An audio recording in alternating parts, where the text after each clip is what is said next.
Thursday, May 27. Welcome to CGN News. The Caribbean Examinations Council, CXC, has further delayed its exams by 2 weeks. On Monday, UNICEF urged CXC to delay the start of the examinations by 3 weeks and to simplify the content and methodology. CXC administers Caribbean Advanced Proficiency Examinations and Caribbean Secondary Education Certificate Examinations. At a press conference on Wednesday, CXC Registrar Dr. Wayne Wesley said the decision was made at a special council meeting and examinations will start June 28. Results will be released during the last week of September into the first week of October as previously decided. Students now have until May 31 to defer sitting the 2021 examinations. The St. Kitts Nevis government has announced a series of measures to curb the spread of COVID-19. This after the Federation recorded a recent cluster of cases of the virus, CMC reports. Prime Minister Dr. Timothy Harris, in a radio and television broadcast on Tuesday, appealed to the public to be sensitive to those who had become affected by the virus in the last week. Harris said his priority is to ensure the health, safety and security of every citizen and resident, and that Cabinet has accepted several recommendations from the country's health professionals. A curfew is now in effect from 11 p.m. to 5 a.m. daily for the next 14 days, and schools will remain closed for 2 weeks in the first instance to facilitate contact tracing, testing and other necessary precautions. Scientists monitoring the La Soufrière volcano, where seismic activity has remained low for more than a month, warned that persons would not be allowed into the red zone for the foreseeable future.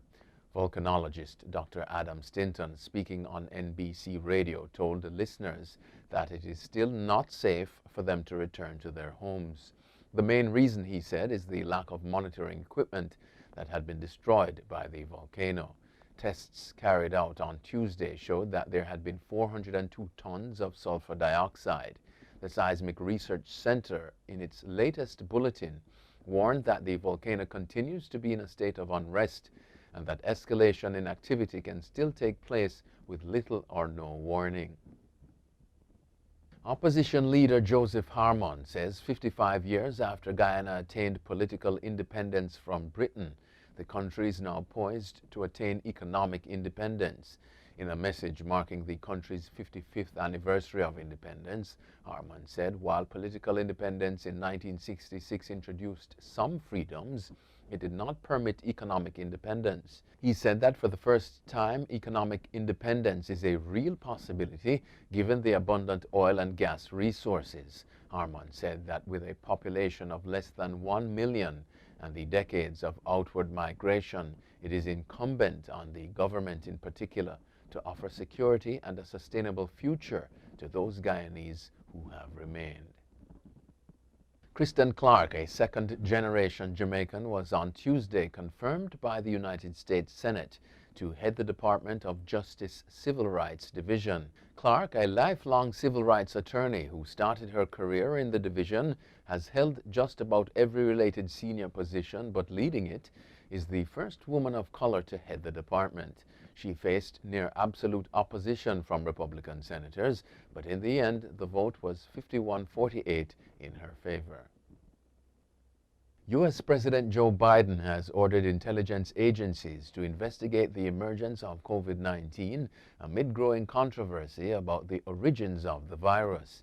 In a statement, Biden asked U.S. intelligence groups to redouble their efforts and report to him within 90 days. COVID-19 was first detected in the Chinese city of Wuhan in late 2019. More than 168 million cases have since been confirmed worldwide and at least 3.5 million deaths reported. But recent U.S. media reports suggest growing evidence the virus could instead have emerged from a laboratory in China.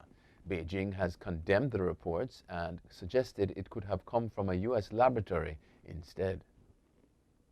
French President Emmanuel Macron on Thursday publicly acknowledged France's overwhelming responsibility in the 1994 genocide in Rwanda. France did not understand that while trying to prevent a civil war, it was supporting a genocidal regime, Macron said, in the strongest public admission of responsibility from a French leader to date. He vowed that no suspected genocide perpetrator will be able to avoid justice, CNN reported.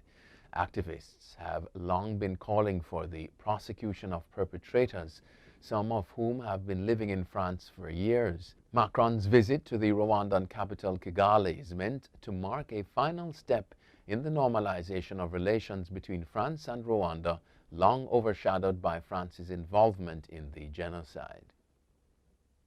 A traditional chief in Zimbabwe has ordered the exhumation and reburial of Robert Mugabe's remains at the National Heroes Shrine in Harare after accusing his wife of breaking local custom by interring the late leader at his rural home in 2019.